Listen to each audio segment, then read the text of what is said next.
Hai adik-adik semuanya, selamat datang di perkuliahan ini. Sebelum kita mulai, saya ingin bertanya, apakah kamu bisa menyebutkan komposisi dari penyusun parfum dan komposisi penyusun dari obat? Jika kalian hanya bisa memikirkan bahwa kedua produk ini tersusun dari senyawa kimia tanpa bisa menjelaskan strukturnya, maka ini saat yang tepat untuk kita belajar lebih lanjut terkait elusidasi struktur senyawa organik. Kita mulai dari senyawa yang menyusun parfum. Parfum sendiri memiliki sifat aromanya yang khas dan volatil atau mudah menguap. Hal ini disebabkan adanya kandungan senyawa ester pada parfum. Lain halnya pada obat. Obat sendiri tersusun dari senyawa-senyawa kimia yang cukup rumit.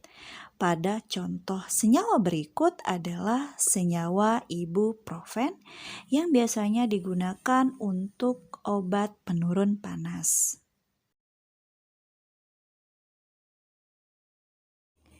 Baik produk parfum ataupun obat, keduanya dapat kita produksi apabila kita telah mengetahui struktur senyawa penyusunnya. Contohnya parfum tersusun atas senyawa ester dengan gugus fungsi berikut. Sedangkan obat penurun panas tersusun atas senyawa ibuprofen yang memiliki gugus fungsi asam karboksilat.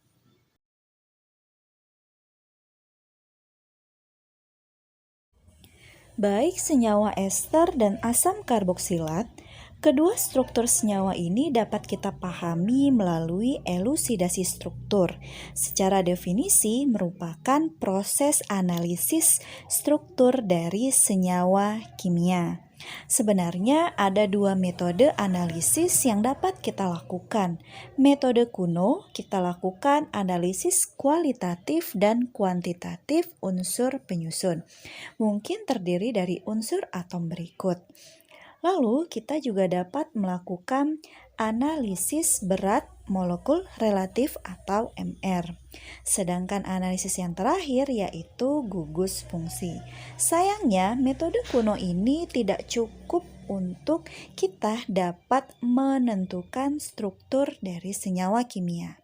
Nah, kita butuh metode modern dengan istilah spektroskopi. Sekurangnya dalam menganalisis senyawa kimia organik ada 4 instrumen yang sering kita pakai, mulai dari UV vis, FTIR, GCMS, dan juga NMR. Hasil deteksi dari keempat instrumen inilah yang akan kita analisis sehingga kita dapat menentukan struktur senyawa kimia organik. Baiklah, setelah menyimak penjelasan sebelumnya, ini waktunya untuk kita berdiskusi. Ada 3 pertanyaan yang saya berikan, jadi silahkan untuk adik-adik catat, kemudian dapat kita diskusikan lebih lanjut.